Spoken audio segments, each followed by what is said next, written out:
እንዴት በምንምና በማንም አለመረበሽ እንደምትችሉ ታውቃላችሁ? መጀመሪያ ይሄን መረዳት አለባችሁ። ሲጀመር ማንም እናንተን እየረበሻችሁ አልነበር። የሚረብሻችሁ የእናንተ ሪአክሽን ወይም ደግሞ ለነገሮች የምትሰጡት ምላሽ ነው።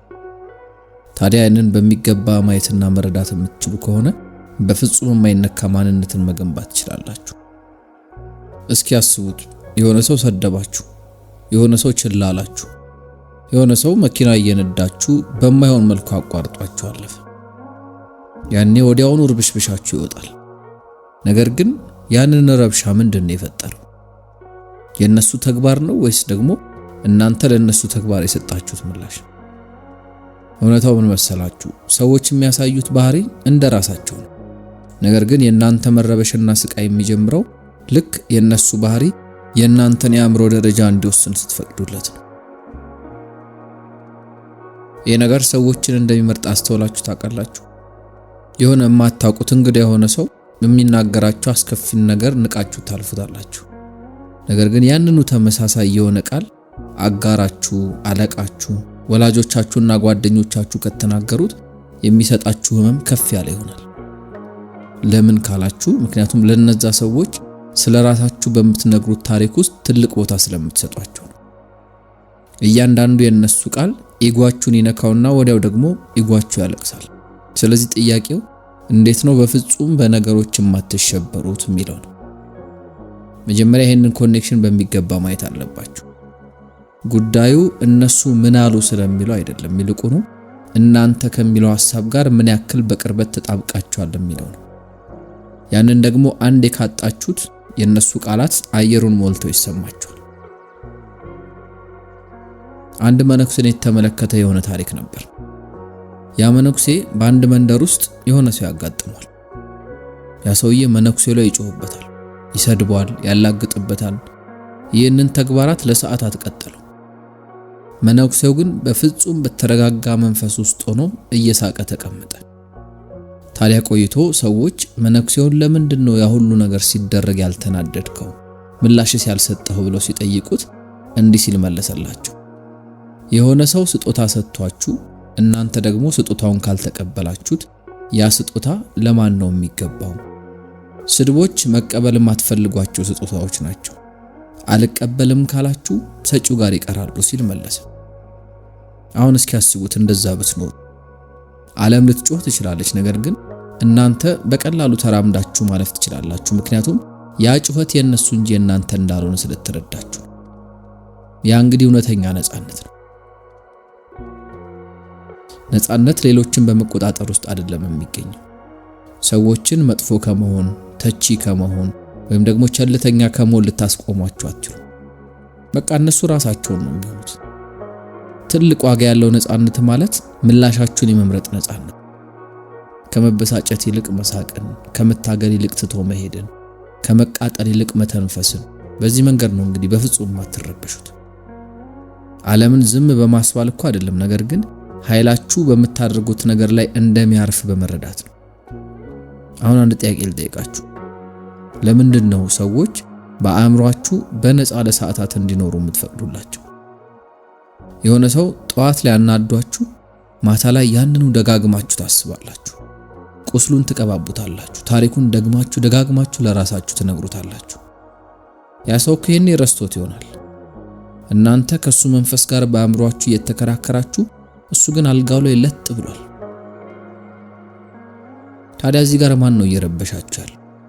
በፍጹም እነሱ አይደሉም፣ ራሳችሁ ናችሁ። የታሰራችሁበት ሰንሰለት ራሳችሁ የሰራችሁት ሰንሰለት ነው። እናንተን ደጋግመው የሚረብሿችሁ ነገሮች ብዙ ጊዜ የቅርባችሁ የሆኑ ነገሮች ናቸው። ቤተሰብ፣ ጓደኛ፣ አጋራችሁም ሊሆን ይችላል።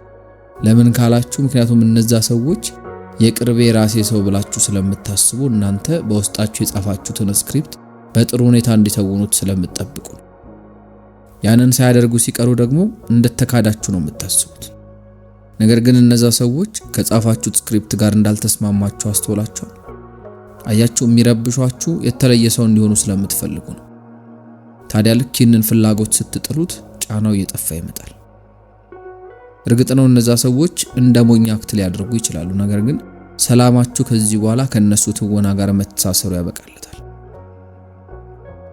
አስቡት እስኪ ሰዎች በቃ እንደሆኑት እንዲሆኑ ብትፈቅዱላቸው፣ ለመለወጥ ባትታገሉ፣ ለማስተካከል ባትሞክሩ፣ እንዲረዷችሁ ባትጠብቁ ሳሉት ያኔ በቃ ነፃ ትሆናላችሁ። ምክንያቱም የነሱ ባህሪ ልክ እንደ አየር ሁኔታ ሊለዋወጥ ይችላል። እናንተ ግን በመስመራችሁ ላይ ጸንታችሁ ትቀጥላላችሁ። ይሄ እንግዲህ ልዩነት አይደለም፣ ይሄ ግልጽነት ነው። አሁንም መውደድ ትችላላችሁ፣ አሁንም ስለ ሰዎች ማሰብ ትችላላችሁ። ነገር ግን ያንን የምታደርጉት የእናንተን ደስታ በእነሱ ስሜትና ሙድ ውስጥ ለማግኘት ባለመታገል ነው። ላለመረበሽ የግዴታ ይህንን ጥበብ መማር አለባችሁ። ሰዎች ልክ ሰማይ ላይ እንዳለው ደመና የማይገመቱ እንዲሆኑ ተዋቸው። አሁን ደግሞ እስኪ የነገሮች ስር የሆነውን ኢጎን እናንሳ። ኢጎ ማለት ነኝ ብላችሁ የምታስቡት ባህሪ ማለት ነው። ይሄ ባህሪ እንግዲህ የሚሰበር ነው። ሁሌ ሰዎችን ማረጋገጫ ለማግኘት የተራበ ነው። ሁሌም እምቢ መባልን የሚፈራ ነው። ልክ የሆነ ሰው ሲያሞግሳችሁ በአየር እንደተሞላ ላስቲክ ታብጣላችሁ። ልክ የሆነ ሰው ሲተቻችሁ ደግሞ ኩምስስ ይላል። በቃ በእነሱ እጅ ላይ ልክ እንደፊኛ ናችሁ። እውነታው ግን ያ ሰዎች የሚተቹትም ሆነ የሚያሞግሱት ራሴ የምትሉት ነገር በቃ ሐሳብ ነው፣ ታሪክ ነው። እናንተ ታሪኩን አይደላችሁም። እናንተ ከሱ ጀርባ ያለ ግንዛቤ ናችሁ። ልክ ይህንን ባያችሁበት ቅጽበት በሐሳቦች መጠበስን ታቆማላችሁ። እስኪ አንድ የሆነ የቲያትር ተዋናይን አስቡ። መድረክ ላይ ትወናውን እያቀረበ ሰዎች በሚያሳየው አክት ቢያጉረመርሙና ቢቃወሙት ገጸ ባህሪው የተዋረደ ሊመስል ይችላል። ነገር ግን ተዋናዩ ያ ውርደት የእርሱ ሳይሆን የተጫወተው ገጸ ባህሪ እንደሆነ በሚገባ ነው ለይቶ የሚረዳው። ይሄ እንግዲህ እናንተም ጋር የሚሰራ ሐሳብ። ኢጓችሁ ሊሰደብ ይችላል፣ ነገር ግን ስለ ራሳችሁ ያለው ግንዛቤ በፍጹም አይጎዳም። እንግዲህ ይህንን በሚገባ የሚረዳ ሰው በህይወት ውስጥ ቀለል ባለ እርምጃ ማለፍም ይችላል። ቃላት፣ ተግባራት ሊመጡ ይችላሉ፣ ነገር ግን ልክ አዳራሽ ውስጥ እንዳለ የገደል ማሚት ሆኖ ያልፋል። ይኸውላችሁ ሰዎች የሚሳሳቱ ፍጥረቶች እንደሆኑ ስትረዱና ያንኑ ስትቀበሉ ርህራሄ መራራነትን ይተካል። ርህራሄ ደግሞ በፍጹም አይረበሽም። አንድ ሰው የሆነ ወቅት ላይ አንድ ጠቢብን አገኘና እንዲህ ሲል ጠየቀው፣ እንዴት ነው ሰዎች ሲሰድቡ የተረጋጋ ስሜት ውስጥ የምትቀመጠው አለው። ያ ጠቢብ ሰውም ውሻ ቢጮህብ መልሰህ ትጮህበታለህ ሲል ጥያቄውን በጥያቄ መለሰ። ጠያቂውም ፈገግ ብሎ አራ በፍጹም እንዴት ነው ውሻው ላይ የምጮህበት ሲል መለሰ። ከዛ ጠቢቡ ሰውም ቀበል አደረገና ታዲያ ለምን ለሰው ሲሆን ያንን ታደርጋለህ አለው። ይሄ እንግዲህ ሰዎችን ከሰውነት መስመር ስለማስወጣት ሳይሆን ሰላማችሁን ርካሽ በሆነ ዋጋ አሳልፋችሁ ስላለመስጠት ነው። የሆነ ሰው ከጮኸ በቃ ተውት። ራሳችሁን በጩኸት ማብራራትና ትክክለኛ መሆናችሁን ማረጋገጥ አይጠበቅባችሁ። ሁሌም ቢሆን ዝምታ እጅግ ጮክ ያለው መልስ ነው። እስኪ በመጨረሻም የበለጠ ጥልቀት ያለውን ሐሳብ ደግሞ አንስተን እናጠቃለን።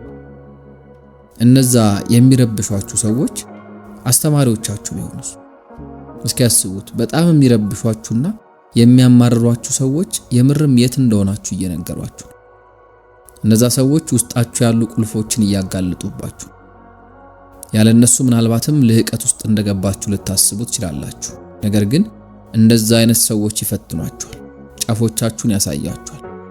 ታዲያ እነዚህን ቅጽበቶች ከተጠቀማችሁባቸው ታድጋላችሁ።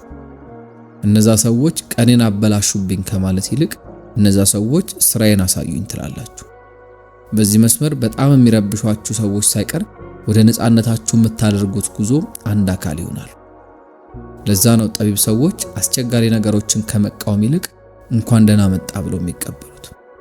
ምክንያቱም እያንዳንዱ መራራ ሂደት፣ እያንዳንዱ ስድብ የቱ ጋር ተጣብቃችሁ እንደቆማችሁ የምታዩበትን እድል የሚያቀርብላችሁ። አስቡት፣ ከዚህ በኋላ መኪና እየነዳችሁ የሆነ ሰው ጥሷችሁ ከፊት ሲገባ ከመሳደብና ሪያክት ከማድረግ ይልቅ ያንን አጋጣሚ ትዕግስትን ለማመድበት እድል ነው ብላችሁ ስትወስዱት፣ ወይም ደግሞ የሆነ ሰው ሲያማችሁና ከጀርባችሁ ስለናንተ መጥፎ ነገር ሲያወራ ብትደርሱበትና ራሳችሁን ለመከላከል ከመጋጋጥ ይልቅ ይሄ ነገሮችን መተው ለማመድበት እድል ነው ብትሉ፣ አያችሁ ያኔ ህይወት አስተማሪያችሁ ትሆናለች። በፍጹም አለመረበሽ ማለት ቻሌንጆችን ማስወገድ ማለት አይደል። ነገር ግን እያንዳንዱን ቻሌንጅ ወደ እድገት መለወጥ መቻል ማለት ነው። ስለዚህ እነዚህ ሐሳቦች ወደ ውስጣችሁ በማስረጽና ለነገሮች ቶሎ ሪያክት ባለማድረግ ትቶ በማለፍና አጋጣሚዎችን የምታዩበትን መነጽር በማስተካከል በነገሮች የማይረበሽ ማንነትን መገንባት ትችላላችሁ ማለት ነው።